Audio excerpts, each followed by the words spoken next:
on the parlay for $1,500. I'd say, okay, I could take the ass, even though I wouldn't do it. So, long story short, guys, I'm sweating out this Jet game now. I got $1,400 on the Jets, which I didn't really think would happen, to be honest, because I didn't believe in the Leafs winning tonight. It doesn't matter. The Angels suck with Ohtani and Trout. It's just they're a bad team, but it would be nice if they could get some pieces. But who's going to – they could have got rid of Trout a long time ago and stockpiled picks, but that ship has sailed. Sports Rage Late Night, only on SportsGrid. Quotes coming out about Embiid. Oh, he's a warrior. You'll never get him off the court. You're just telling me he's an injury. He's one slip and fall away from what's not seeing him anymore in this series. I would have sat him because there was only 1 day between the two games. It's 2 days between games 2 and games 3, and it's 2 days between games 3 and game 4. Betting above the rim, only on SportsGrid. Anyone that's been to a sporting event, the atmosphere before a game, I think Game Time Decisions has the exact atmosphere. This is our arena.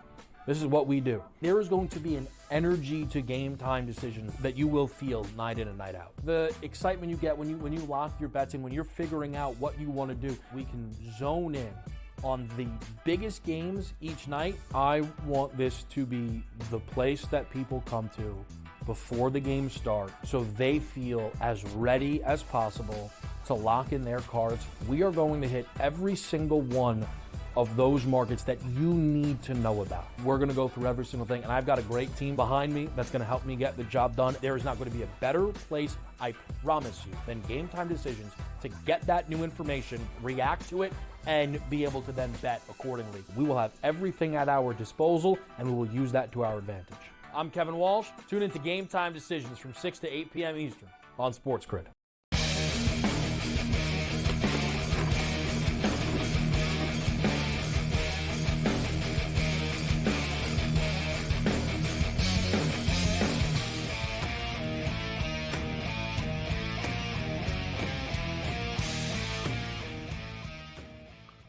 All right, we promise. No, we're going to move on from the Vancouver Edmonton stuff because I'm getting madder and we got to move on. Now it's Cam's turn. Leafs Bruins. Leafs Bruins. Turn, is it? Yeah, Lou, tiptoe? you go first. Leafs, let's pick up the pace when we get to the UFC as well. Lou, Leafs Bruins. Leafs have shown some guts and some stones. That's what they've shown, some stones. Something they've never showed before. They're showing guts. They're showing heart. They got great goaltending like the Canucks. They got a kid between the pipes and Joseph Wall that's just standing on his head right now. And also on the other side, I can see it. Like Boston, they're like a video game, like the power rating is going down. Like you can see the frustration. They're surprised. Lou, I almost look like the Bruins, like they're bullies, and they're surprised that the nerd Leafs are suddenly like punching them back, right? And they're like, wow, the Leafs aren't a bunch of like geek nerds. Suddenly they're fighting back, and we don't like this. And Calling them nerds. They are nerds, Austin Matthews and Mitch Marner. But anyways, but the Bruins, Montgomery ripped Pasternak after the game. We need more from Pasta and stuff. It's like, dude, okay, you might be pushing. You think you're pushing a button. Put it this way, guys. Swayman is saving their ass, Cam. You're a Leaf fan. Like, if not for Swayman, this series could be over, actually. Like, it's not like the Leafs are getting outplayed suddenly here. Even earlier when they were the Leafs flaking, playing their flake style, they weren't getting dominated. But anyways, what's your pick, Lou? What's the pick for you in this game? Bruins or Leafs? I mean, we should go back to the other series because we could disagree. Everything you just said, I agree with. I like the Leafs because I believe right now the Leafs believe. They've kicked a lot of the skeletons in the closet out. And you're right, Boston's tight. You can't pull a pin out of their rear end with a pliers. And I think there's some belief in Toronto. You're on fire tonight, Lou. I love Lou's sayings. They're amazing. I really do. I think the Leafs are loose. As much as Matthews played Little League down here with my son, but I think Matthews needs to stay on the sideline because I love what I'm seeing from the Leafs without him. Yeah, Cam, what do you think? You're the Leaf fan amongst us. I agree. The guy scored 69 goals, but I know. You almost tell him. I would actually say at this point, guys better. He doesn't. I would say at this point, better. You wait. He hasn't played either. You either play him and you just sort of play them on the power play, and you don't go all out where, okay, you're playing a regular shift, we're going to ease you in because we're not stupid, we want your slap shot on the power play, and or you make the decision that let's wait until a potential game one. We've got a good little thing going with this core that we've got, and it's really Max Domi and Bertuzzi. Like, Domi has been great. Like, just these guys, they're winning faceoffs, they're crashing, they're banging. That's the difference. And Nye's has been great. But at the same point in time, it's a bad take, too, to say that you don't want Austin Matthews in a lineup. Like, you just can't say that. Like, so it goes both ways, and I understand. Not really bad take, but I kind of agree with what you're saying about the power play. The problem is the Leafs are 1 for 19 on the power play. And if they actually had a power play, we wouldn't be. Well, they haven't had Austin Matthews. Well, no, I'm just saying when he was there, they were still sucking too. No, I know. They were 1 for 14 from the before, beginning of the series of the power play. The only issue I have, Gabe, I know it's not a cold take, but the problem with Matthews is other guys will always defer to him. When he's out of the lineup, you see guys playing a complete game now. Well, they try to get him the puck. Guys being more comfortable, yes. And by doing that, you set up a counterattack a lot of the times. And no offense to Matthews, he doesn't back check. That's another issue you have. You have to have responsible forwards. That's what Vancouver does well. You see when JT Miller and these guys, they come back, Gabe. It's part of the game. I'll say, you can't float. If you'll notice, and I'm not in the room, so I don't want to do it, but I'll say it. You notice how Marner's better when Matthews isn't there. Suddenly Marner had nuts. Like, Marner was like a man suddenly. And then you also notice suddenly, like, Nylander was like, listen, there's a reason why I'm making $12 million, okay? Get out of the way, and it's not just Austin Matthews here. It's almost like an ego check. Like, and behind the scenes, Lou, Mitch Marner's dad, like, chirps the Leaf players, like, in chat rooms and stuff, and, like, bitches, like he's a hockey dad. He's like, Nylander sucks. He's not as good as my son is. Austin's a big wuss bag. Mitch should get more power play time, right? Like, there's a lot of, they're better at it now. They told Marner's dad to shut up. But I actually do think that Nylander enjoyed being the man. You know what I'm saying, Lou? He was like, yeah, I'm the guy suddenly. And there's something to it. But at the same point in time, as a Bills fan, I remember Frank Reich came in and beat the Houston Oilers with the comeback, and then people were like, don't play Jim Kelly, play Frank Reich. Well, that's and it was a great idea until they listened, and they made Frank Reich the starter, and once, and then he got lit up. I always say the backup quarterback's always the most popular guy in town until he becomes the starter. That's what Lou, Canes, Rangers. Who you got? Good call. Yeah, Cam. Yeah, you bring them back, but you don't say. You say, listen, we're going to use you as a specialist. You're not like, you know what I mean? We're not giving you 22 minutes. We're not putting any weight on you. Yes. And don't take this personal, but when I'm going to tap you on the shoulder, and you're going to play on special teams, you're going to play 9 minutes or whatnot, and he probably scores 2-3 goals. I'm telling you. You set him up, and you let him score. Rangers and Canes, I was surprised to see the Canes open up as road favorites at MSG, Lou. I fully expected that. I believe the Canes are the more complete team. New York will get exposed by their weakness all year, which is 5-on-5 hockey. We didn't see it against Washington. The Canes are a legitimate favorite. They're the better team. They play from the goal out. Nothing against the Rangers, but I like the Canes, and I think they should be. What's the series? -150, -160 or so for the Canes? That's about right. Is it that high right now? And I'm getting a word from my earpiece from all the crew in New York to tell Lou to suck it. Like they're not happy. They're like Ranger fans. They're like, tell Lou to cut his mic. I will say this. Never cut his mic. I will say this. The networks want New York. Don't underestimate that. Oh, for sure. The networks want New York. So Carolina's going to be Maple playing Leafs the versus Rangers, baby, in the semifinals. Original 6. Baby.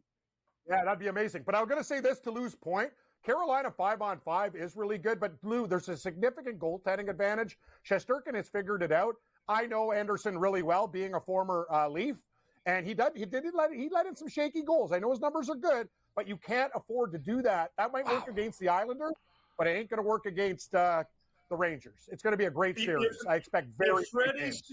If Freddie's problems have been health and injury, he's not injured and he's healthy, and we can see how he's playing.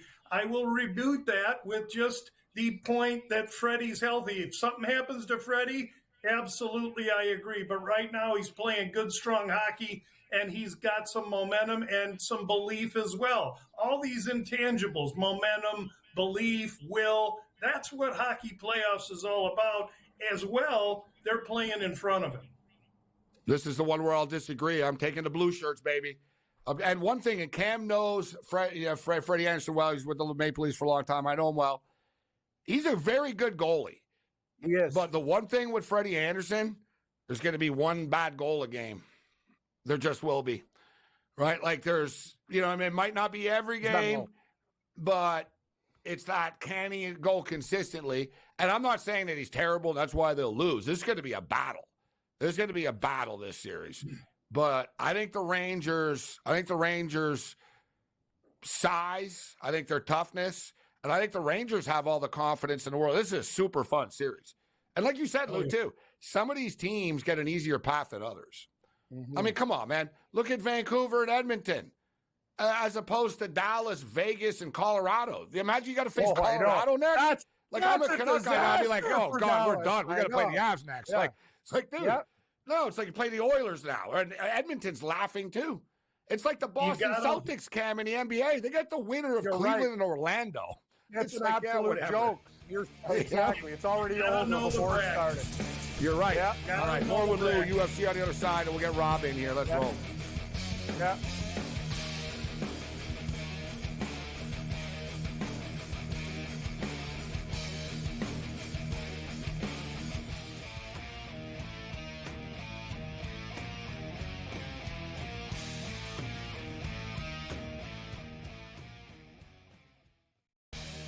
Put $100 on the parlay for $1,500. I said, okay, I could take the ass, even though I wouldn't do it. So, long story short, guys, I'm sweating out this Jet game now. I got $1,400 on the Jets, which I didn't really think would happen, to be honest, because I didn't believe in the Leafs winning tonight. It doesn't matter. The Angels suck with Ohtani and Trout. It's just they're a bad team, but it would be nice if they could get some pieces. But they could have got rid of Trout a long time ago and stockpiled picks, but that ship has sailed. SportsRage Late Night, only on SportsGrid. Quotes coming out about Embiid. Oh, he's a warrior. You'll never get him off the court. You're just telling me he's an injury. He's one slip and fall away from not seeing him anymore in this series. I would have sat him because there was only 1 day between the two games. It's 2 days between games 2 and games 3, and it's 2 days between games 3 and game 4. Betting above the rim, only on SportsGrid.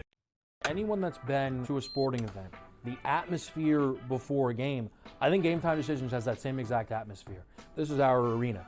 This is what we do. There is going to be an energy to Game Time Decisions that you will feel night in and night out. The excitement you get when you lock your bets in, when you're figuring out what you want to do, we can zone in on the biggest games each night. I want this to be the place that people come to before the games start so they feel as ready as possible to lock in their cards. We are going to hit every single one of those markets that you need to know about. We're going to go through every single thing, and I've got a great team behind me that's going to help me get the job done. There is not going to be a better place, I promise you, than Game Time Decisions to get that new information, react to it, and be able to then bet accordingly. We will have everything at our disposal, and we will use that to our advantage. I'm Kevin Walsh. Tune into Game Time Decisions from 6 to 8 p.m. Eastern on SportsGrid.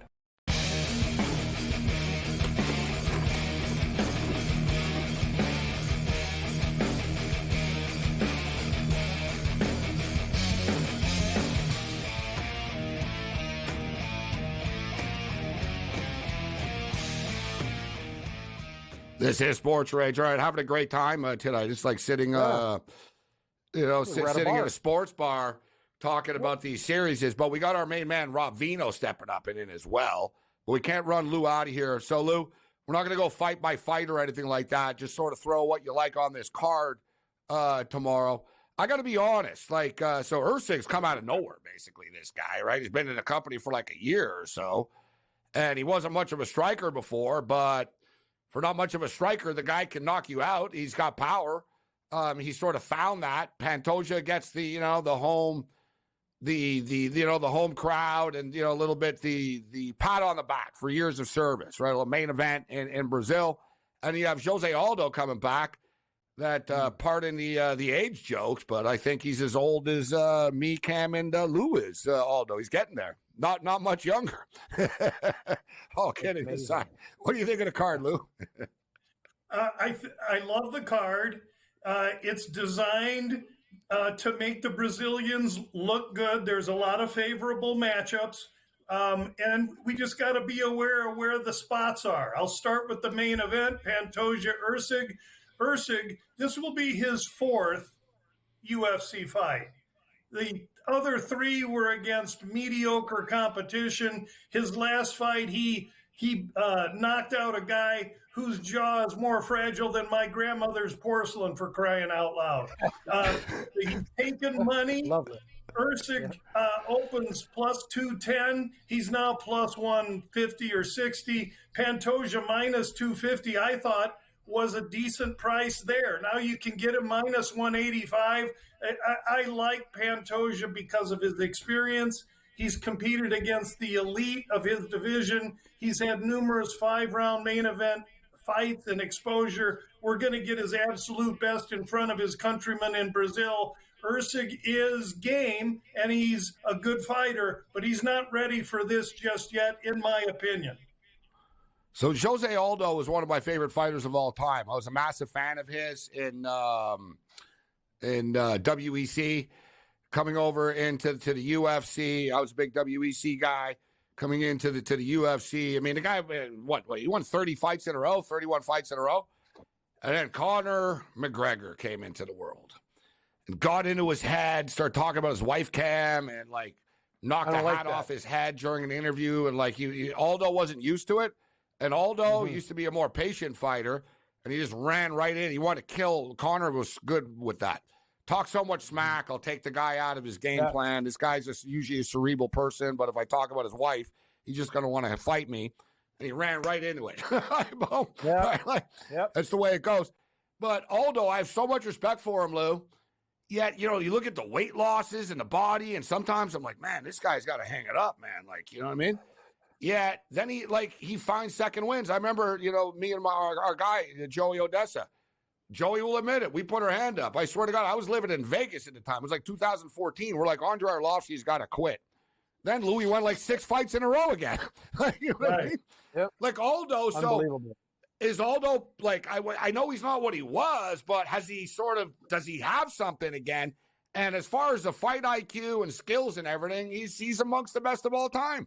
Is he a live dog? I believe he is. He opened minus 120. Money's poured in on Martinez. Martinez's recipe is heavy leg kicks. I find it really difficult to believe that you're going to beat Aldo's backyard. That he lived on that, Cam. That's how he made his living.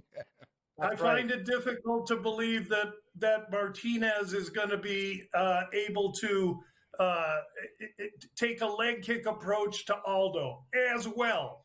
Aldo's had 3 or 4 boxing matches since he's been off, and he's done fairly well. I also believe that Aldo's maybe, because he's been away, been under the influence of Mother's Little Helper. I think he might be juiced to the gills. And I'm just Love it. I'm just in Brazil, too. It's not even illegal in Brazil, Cam. He's like, yeah, whatever. I'm older, exactly. What do I care? So just give it to me. Give it to me, man. Hey, Ryan Garcia did it last week, Lou. That's why you stay away from boxing, right? Garcia won. He already got paid. He's like, yeah, whatever. Mother's Little Helper. Fantastic, Lou. That's a Stones tune, by the way. I know. I'm not using this fight, but I really do. I like Aldo in this situation. I don't think Jonathan Martinez is going to be able to deal with his striking, and I think Aldo's going to box him up in a semi-favorable matchup in front of the home crowd. Listen, if this is a tight decision, you think they're going to give it to Martinez? No. All right, listen, we've got 2 minutes only here, and I know you're an old school guy. Kentucky Derby's this week, so maybe there's another UFC fight you want to throw at us, and anything with the 150th running of the Kentucky Derby, Lou. Yeah, I got to tell you, today I bet the Oaks, and I bet a daily double from the Oaks in the 11th race to the 12th race. Good job, guys. Looking good on the screen here, too. I like it. I found someone who could take it. Dude, it was muddy as hell today and rainy. Tomorrow it's supposed to not rain, though, right? The track's going to dry up, right, Lou, for tomorrow? But what happens is when it's really wet, it's hydroplane and it goes fast. Yeah. Tomorrow, as it dries up, it's going to get muddy and it'll get more and clayish. And so that might make it tougher for those front runners. I like the number 2, Sierra Leone. I have a buddy from college really good at horses. He put an article up at gamblu.com that's up there. I like the Sierra Leone horse. I like the 11, the ship in from Japan. I do not like the chalk. That's the 16 or the 17. I can't even remember its name. Fierceness. I like the Fierceness. And and again, these are not my positions. These are my college buddy on my website's position. We're gonna get Cam's pick, and you know this, Cam. I always bet I've been doing this literally since Thunder Gulch won in 1996. And I caught on. I take the Florida Derby winner to win the Kentucky Derby. And it's been worked out pretty well for me over the years, bro. The winner of the Florida Derby has been Fierceness, the horse you just talked about. Yeah. But this horse, Fierceness, won the Florida Derby by 13.5 lengths. And it's also, it struggles when it gets bumped in traffic. Yeah. It's a tiptoer, like you said, Lou. Yeah. He likes clean rides, Cam. And he struggles in mud. Struggles in mud and struggles with traffic. Doesn't like traffic.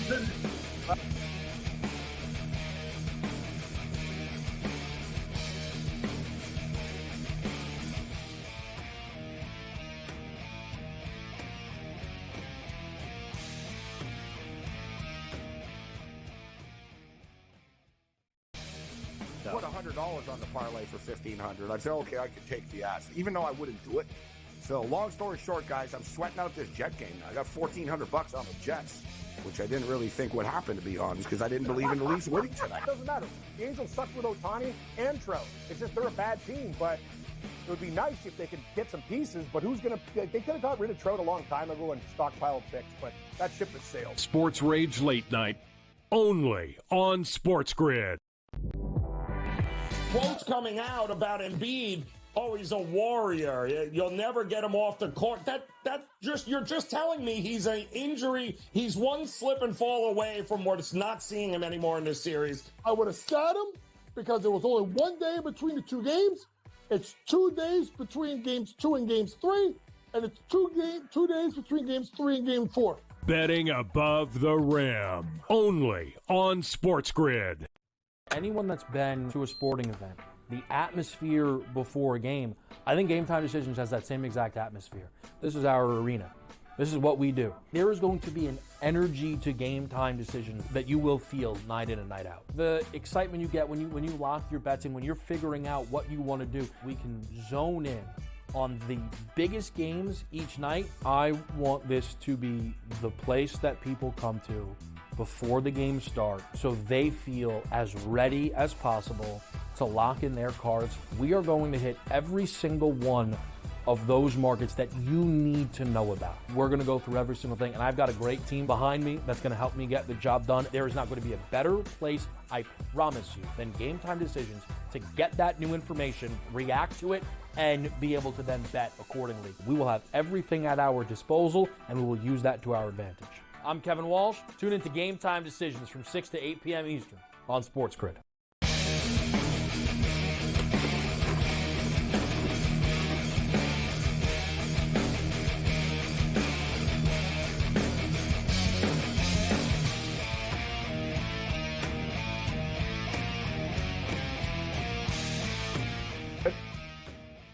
All right, the Kentucky Derby, man. I tell you what, it's too bad we're not on 3 hours tonight, 120, the 180 minutes. We got 120 minutes tonight. But like I said, the SportsGrid crew are going out for nachos. You know what, actually? Is Pat Foster, Jack there? I know it's the crew, our boy Tommy. I've got a winning ticket. I got to bust it out. I'll show it. I got a winning ticket from the Super Bowl still, from Monmouth Racetrack Camp. I got to deal with this, buddy. Like the Kentucky Derby just rang the bell. They just rang my bell. How much? You know what? God bless these guys. The way it should be done. I read the fine print in the back. 12 months, buddy. The way it should be. Are you kidding it should be me? no. It should be infinity. Actually, I want to get Vino's take on this because I don't even know why it's 12 months.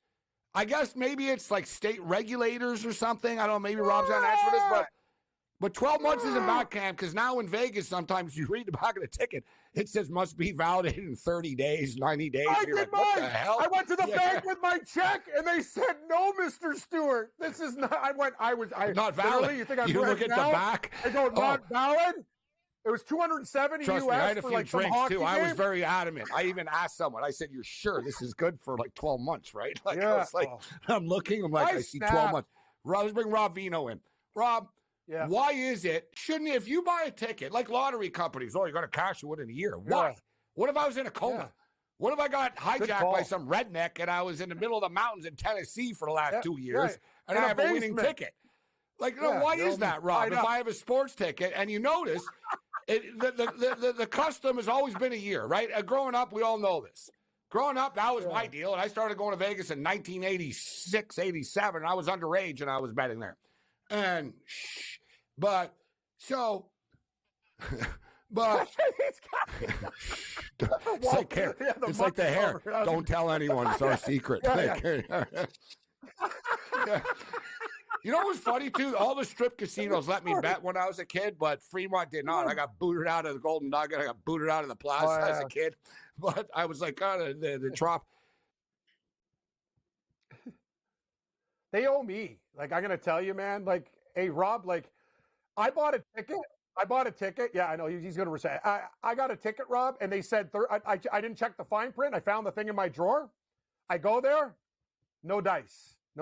I think that is the biggest load of crap that ever. Like, no, Gabe's right. Like, what do you do, Rob? Like, what, you know what I mean? It should be, why do they put the limits on it? Just to screw the customer, but they should have been, like, in my opinion, forever. It's a bunch of BS. I don't understand why they do it. And those tickets, they're really greasy, too. When you're taking them back and you've had a couple drinks, like, it's like one of those things. Sometimes the barcode doesn't work when you hit the sauce. You know what I'm saying? But anyway. Nice to see you, Vino. I don't know where Morency is. He's in computer orbit right now. He'll come back. Yeah. He looks great there, though, Cam. Yeah, he does. He's pondering. He's pissed off that his ticket's only valid for 30 days. Look at him. Yeah. Man. He got a year. Good for Monmouth for actually doing it for a year. I didn't even know that there, Rob. But how's the action going tonight, Rob? The NBA, you got anything going on right now? Any live bets or anything in baseball? We've been betting this hockey game right now. I know Gabe gave you the under the Leafs-Bruins game. Great call on that, too. That game went under with Toronto. And this one, we got a 1-0 game tonight in this Dallas-Vegas game, scoreless. You got any action? You know what? I'm closed up now for the night. I had a 2-0, had Orlando minus 3.5, had the Dallas and Clippers first half over 102, Cam. And the fact that I had to squeak by after a 61-point first quarter was crazy, but they did make it to 104 to cash that one. So I had a 2-0. It's 7-0 NBA start to the month of May here, 3 days in. So it's been really, really good as far as NBA is concerned. I have not been involved whatsoever in Major League Baseball this year. I mean, I'm looking at it, but I haven't played yet. The UFL, of course, and NBA taking up the time right now. I'm saying your Phillies are doing pretty good, though, Rob. That team's actually, they were on a little bit of a hot streak. I know we can bet on them. What do you think about, me and Gabe were talking, and I know he does a lot of these series parlays.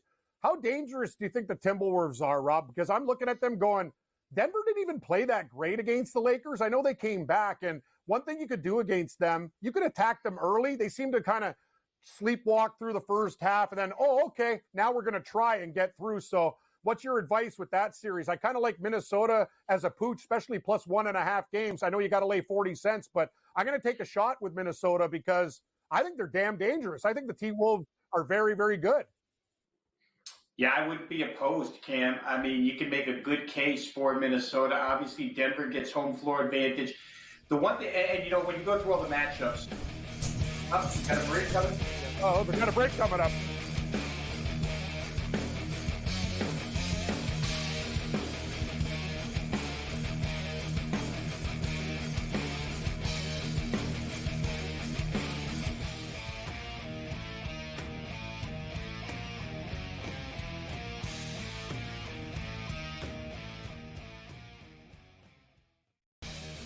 put $100 on the parlay for $1,500. I'd say, okay, I could take the ass, even though I wouldn't do it.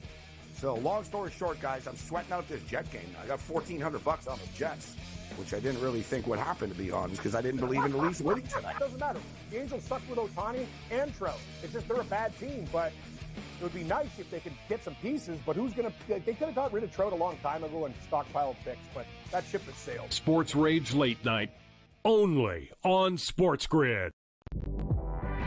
Quotes coming out about Embiid. Oh, he's a warrior. You'll never get him off the court. You're just telling me he's an injury. He's one slip and fall away from not seeing him anymore in this series. I would have sat him because there was only 1 day between the 2 games. It's 2 days between games 2 and games 3, and it's 2 days between games 3 and game 4. Betting above the rim, only on SportsGrid.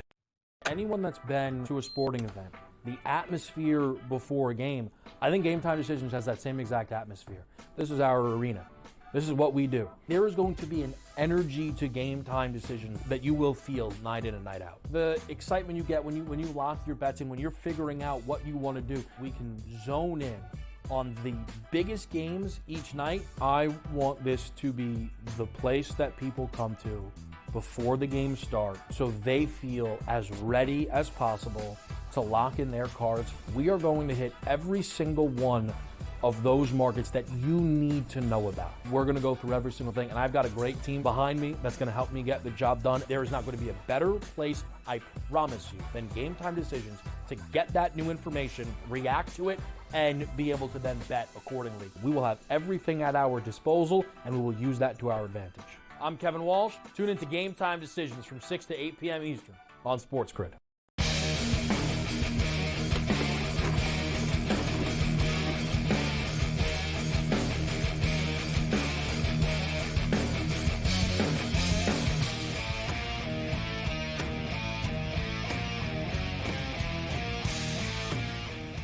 This is Sports Rage. I am Morency. We're throwing it down. Cam Stewart in the house. Rob Vino with us.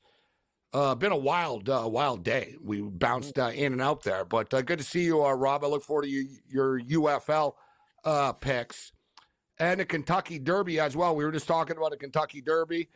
Cam, what do you got for the Derby, actually? Before we get Rob's picks, what do you got for us?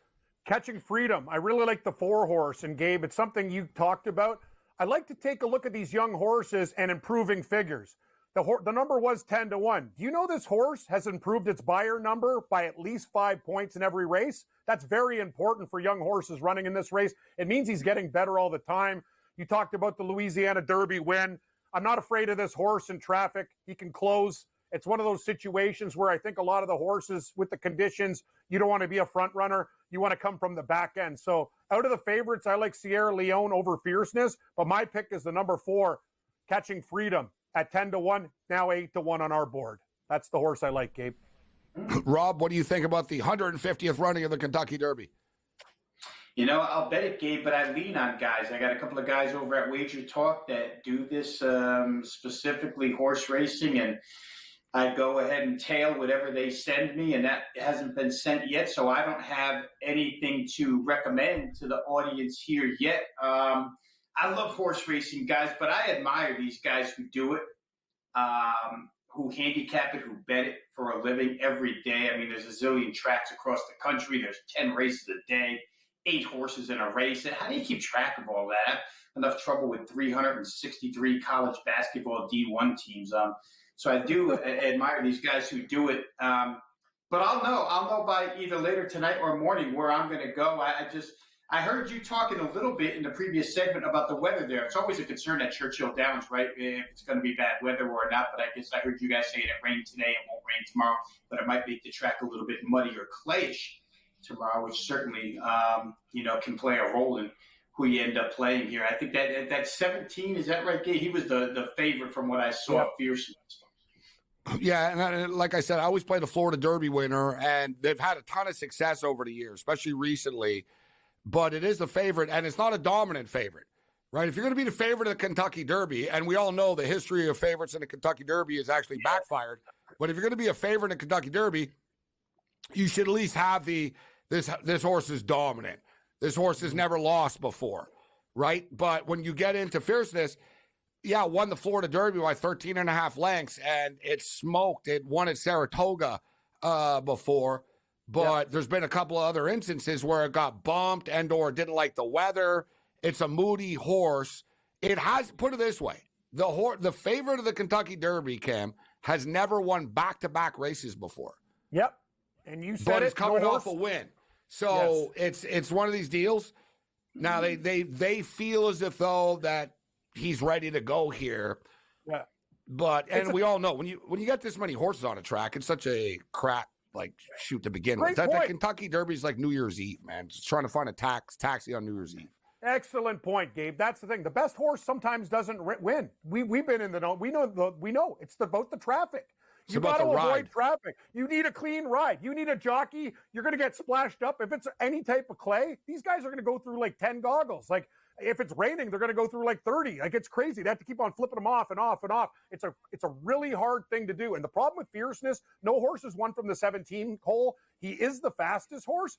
But Gabe, it's almost impossible not to get into traffic in this race. That's why we see, what was it, Lucky Strike or what was that horse? 80-1. He was like a B affiliate horse, and the guy was hanging out in the barn, and there was a late scratch. And yeah, Lucky Strike or whatever his name was. Rich Strike. That's what his name. Yeah, 80-1. 80-1.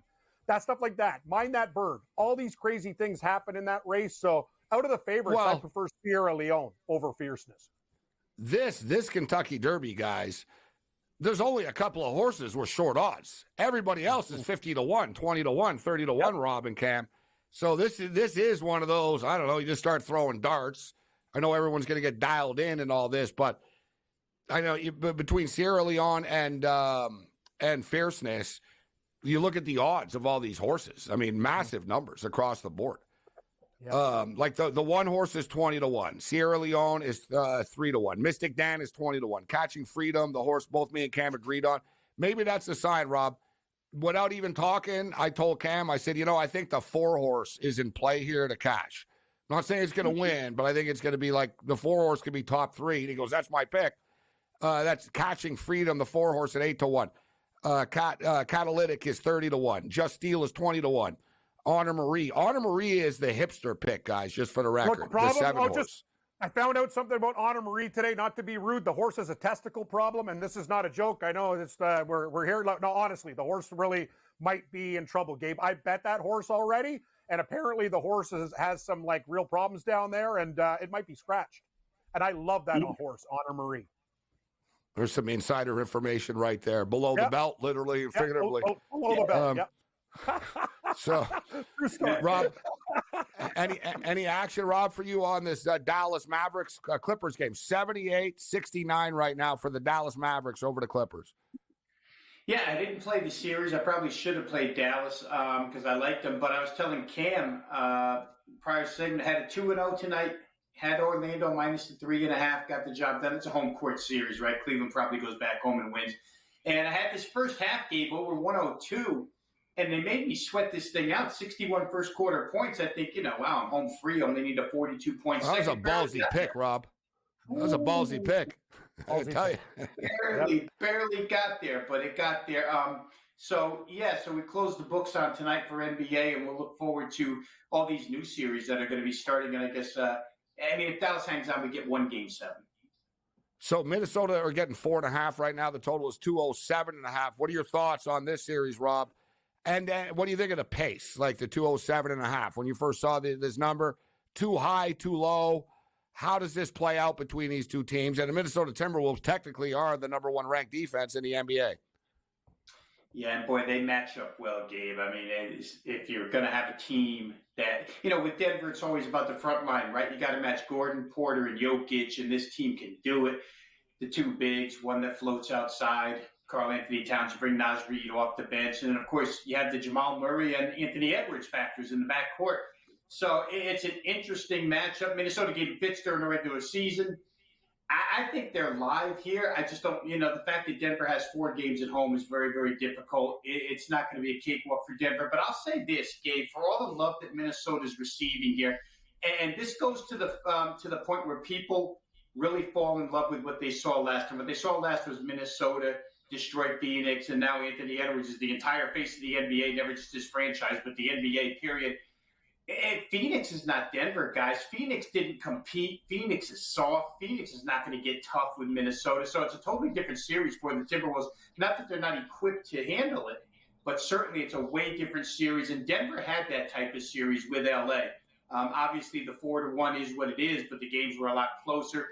And talking earlier, at least I heard earlier, Denver loses all 5 first halves against the Lakers in that game. So maybe slow starters. We've talked about it a lot on the show. Slow starters. And they did it during the regular season. It's that sort of championship thing where they're down by 7, they're down by 9, right? In midway through the third, and they dial it up a notch. And I talked about it last night, Rob, about how you're exactly right. And it's a dangerous way to live against a T-Wolf team that played them last year as well. That sort of has a little bit of they have experience, they have game tape, they understand what went well. And I brought it up before.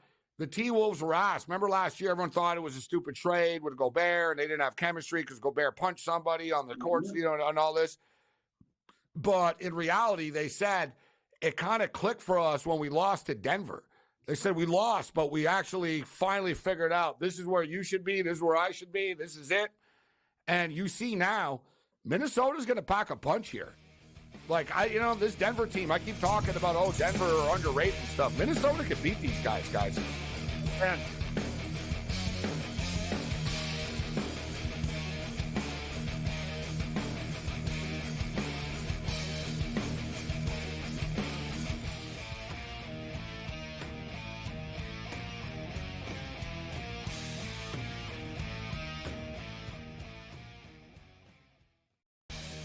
Put $100 on the parlay for $1,500. I said, okay, I could take the ass, even though I wouldn't do it. So, long story short, guys, I'm sweating out this Jet game now. I got $1,400 on the Jets, which I didn't really think would happen, to be honest, because I didn't believe in the Leafs winning tonight. It doesn't matter. The Angels suck with Ohtani and Trout. It's just they're a bad team, but it would be nice if they could get some pieces. But they could have got rid of Trout a long time ago and stockpiled picks, but that ship has sailed. Sports Rage Late Night, only on SportsGrid. Quotes coming out about Embiid. Oh, he's a warrior. You'll never get him off the court. You're just telling me he's an injury. He's one slip and fall away from not seeing him anymore in this series. I would have sat him because there was only 1 day between the 2 games. It's 2 days between games 2 and games 3, and it's 2 days between games 3 and game 4. Betting above the rim, only on SportsGrid. Anyone that's been to a sporting event, the atmosphere before a game, I think Game Time Decisions has that same exact atmosphere. This is our arena.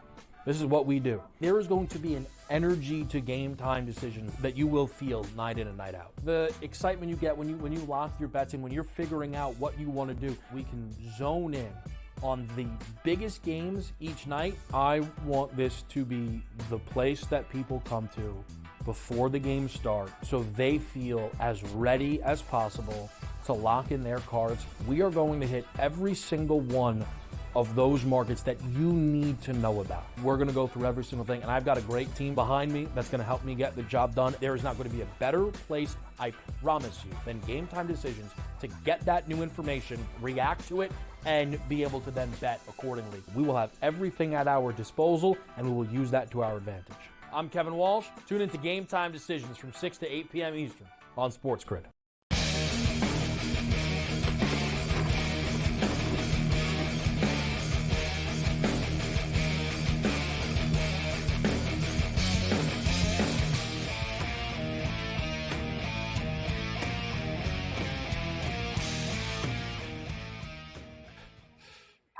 This is Sports Rage. I am Gabriel Morency. We have our own podcast during the commercial breaks. Hey, Rob, you like that, Cam? Yeah. Great separate podcast. Topics. Yeah, exactly. Morency and Cam on relationships and life. This. Relationships, life, dealing. Yeah. And the thing is, too,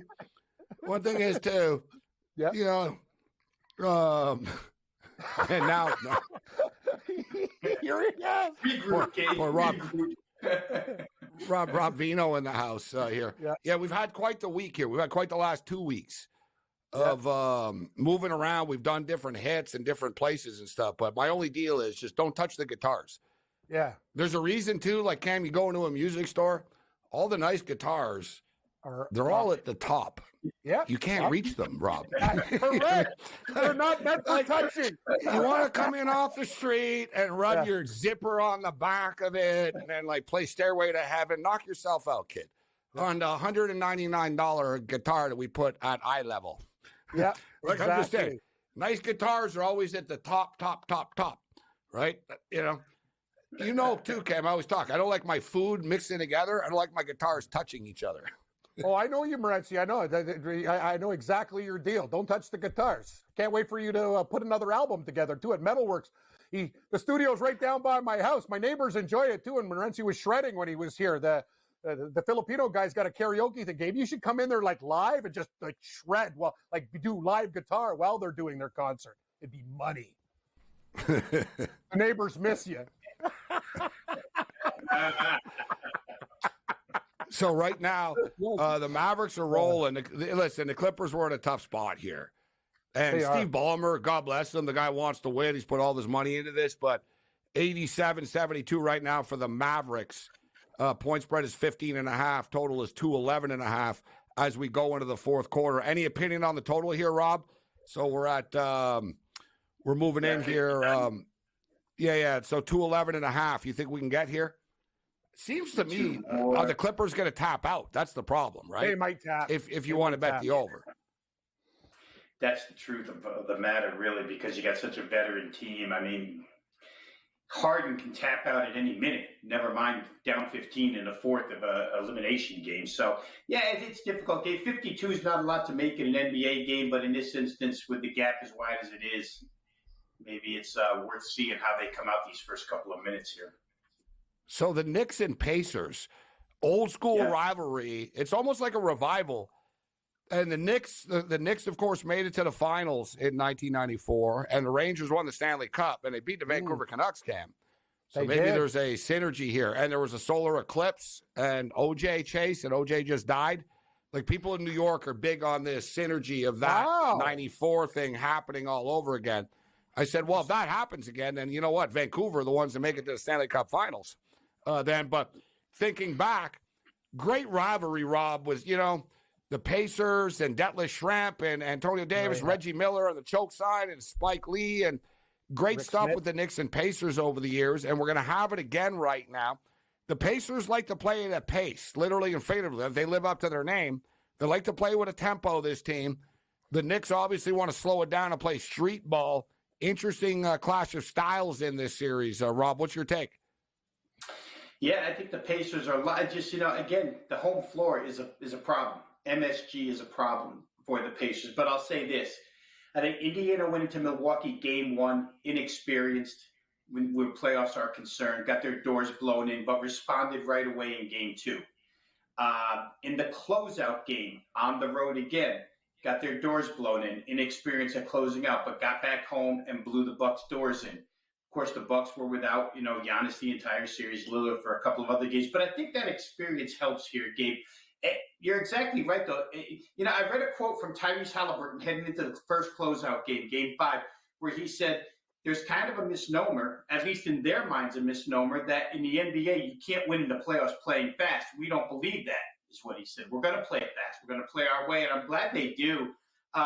What worries me about the Knicks is that Tom Thibodeau is grinding these 6 guys into dust with the minutes that they play, right? I mean, there's no substitution on this team. Everybody get out there 47, 48 minutes. Here we go. And if it's overtime, you're playing 50-plus. It could grate on the Knicks by the end.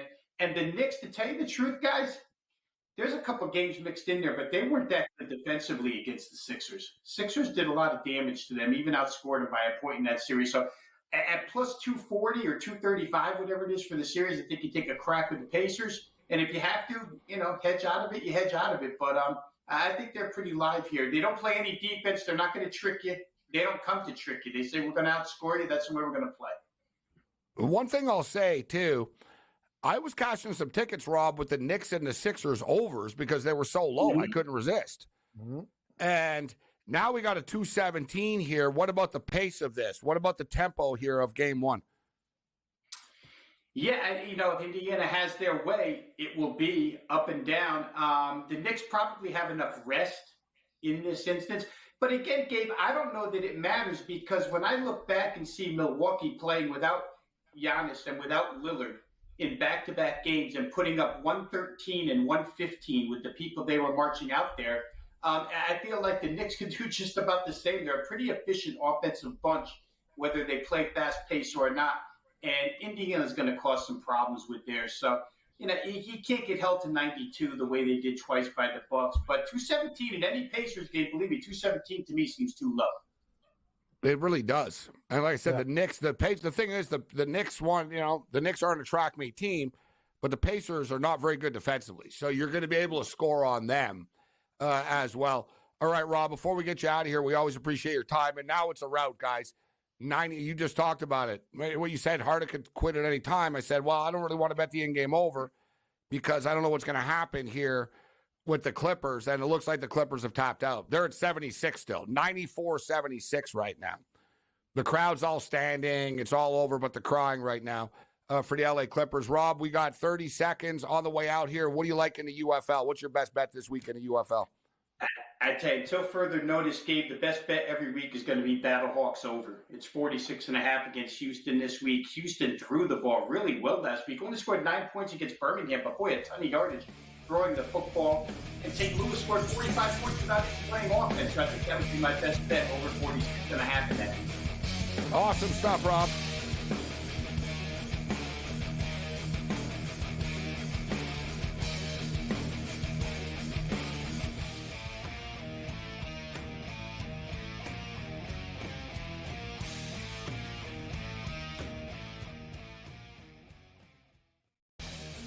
Put $100 on the parlay for $1,500. I said, okay, I could take the ass, even though I wouldn't do it.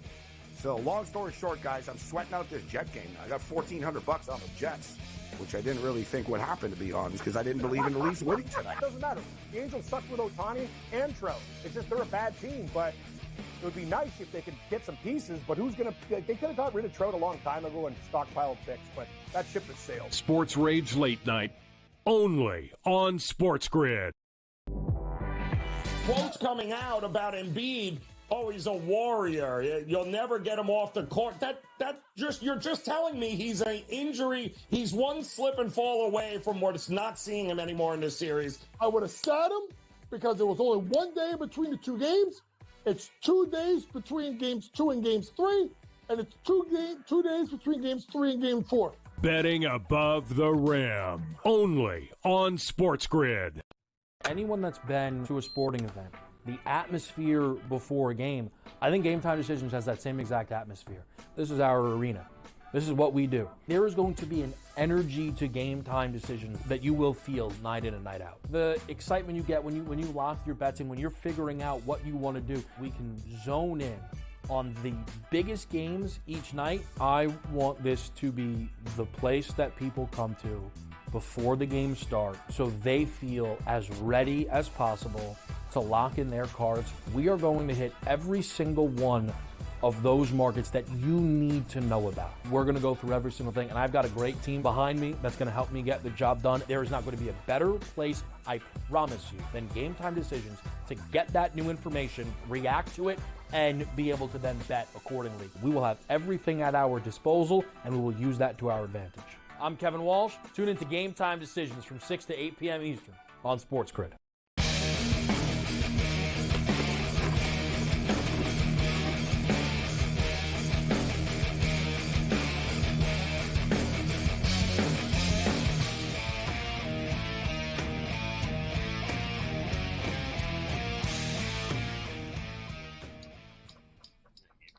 Thanks to Rob Vino for kicking it with us this evening on the Friday Night Freak Show.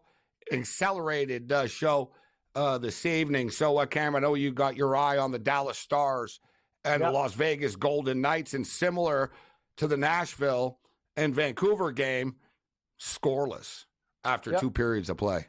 You talked about it, Gabe, unders in the playoffs, and even with Boston and the Leafs tomorrow, every game's gone under. I don't know how you take the over, especially since you're going to need good goaltending. The crazy things can happen, but I'm on Dallas and the under in this game, and I got to give you credit. Like, we should just bet every under. The Vancouver game had one freak game, but unders in that series as well. You talk about it. Playoff hockey means goaltending and defense, and unders are the story of the day. Which leads us into the Toronto Maple Leafs and the Boston Bruins tomorrow night. No reason not to bet the under 5.5. The Leafs' style right now, why they've been successful, is they're more responsible defensively. And Joseph Woll has been a literal wall. And on the other side, the Bruins aren't losing because of goaltending. Swayman has been unbelievable. I mean, this guy's a great goalie. I agree, Gabe. Under 5.5 is the play. Love it's the a under game 5. 7 as well. Yep. It is a game 7. The only way it goes over if a team gets like a crazy lead and they keep the goaltender out. I like the under. I'll take the Maple Leafs as a dog. I already got them in the series plus 260 when they were down. Gabe, a friend of ours, Camera 2, Drew, has the Leafs at 8-1 so he's in a great hedge position if you want to win like $1,600. But kind of like you, let it ride. I think the Leafs can win this game. Boston looks like they're running out of gas. Should be a classic. But if the Leafs come back and win 3 straight, I'll be a very happy man. Go Toronto. I have to say, though, I'm a little disappointed in you in that I have supported you with the Toronto Maple Leafs, but now you're taking the Edmonton Oilers to beat the Vancouver Canucks. So you're putting your name and your stamp on this. The Oilers are going to beat the Canucks, you think? I'm not gambling. The guy's talking 5 games and stuff. I'm like, what are you, nuts? Like, no. Like, Oilers, Vancouver's good. I think it's going to... You know what, Gabe? If Vancouver wins, I actually kind of want Vancouver to win. I'm just saying... you know what? It's going to be a harder series than people think. Let's call it out for what it is. Vancouver, this price is stupid. Edmonton should not be minus 240 in the series. It's like $1 too high. That's my opinion. It's Oilers a ridiculous number. The number of the series is what blows my mind. To me, the series is a toss-up. Lou raised a great point. Edmonton do have the postseason experience, right? They've been there. They've failed before, but that's not exactly, you know what? The Clippers have been here and failed before, too. Yeah. The Buffalo Bills have been there and failed before, too. The Winnipeg Jets. So this whole, you're right. Yeah, it's not exactly like something to hang your hat on. Wow, they've been in the playoffs and lost before a lot in the past. That is some sort of like benefit for them. And like I said earlier, people, and Lou kind of dismissed it when I said it, that the Vancouver Canucks are not the LA Kings. It's not the same style. It was a lot easier to, not to give up goals against the LA Kings than it will be the Canucks. And it doesn't matter that Vancouver had a hard time scoring against Nashville. Nashville are hard to score on, Cam. Edmonton are not. It's not the same thing. Everything is matchups. And I'm telling you right now, the players on the plane right now, and literally and figuratively, they're in the air right now, coming back to Vancouver. I guarantee you the Canucks are looking forward to playing the Oilers, saying, I can't believe no one's given us a chance. Okay. We already beat them 4 times. We'll do it again. Point blank. Gabe, another thing is we talk about unders. This series is going to be different, though, because Vancouver's going to have to score with Edmonton. That's the one thing. I know we've had unders before. There's going to be games that are under, but Vancouver will need to score. I'm thinking some nights, what do you think they got to score? 3 or 4 goals in this series? Like, they have to. They have to, because Edmonton scores. That's the problem. But Vancouver plays much better defense and has way better goaltending than the LA Kings. And people are assuming, too, Skinner's been good. I like him. I'm going to tip my cap to him. He's been good. But now he's really going to face shots for real. Like he's going to face real scoring opportunities. He didn't really see that against the Kings. Yeah, Vancouver didn't score 1 million goals. That's the whole thing, though. You can't criticize a team for not scoring goals in the playoffs if they win a playoff series. Throw the stats in the playoffs. It doesn't matter. Exactly. How many goals have they scored? It doesn't matter. 7. Yeah, nobody scores in the playoffs. Right? That's the way it works. If you're playing a good team, that's the way that it goes. But I can't wait for this series, and I think the price is crazy, to be honest. But as far as tomorrow night is concerned, I think the Toronto Maple Leafs at plus 120 are worth a look. I do like the under 5.5 in this game. And the Minnesota Timberwolves are getting 4.5 points, and the total is 207.5. Let's go over 207.5 and give me the Minnesota Timberwolves plus 4.5 points. But I really wouldn't be surprised if, like, Jamal Murray hit, like, a shot at the buzzer or something. Yeah, and for one. But give me the points. Other than that, you're on your own. Later. Hey.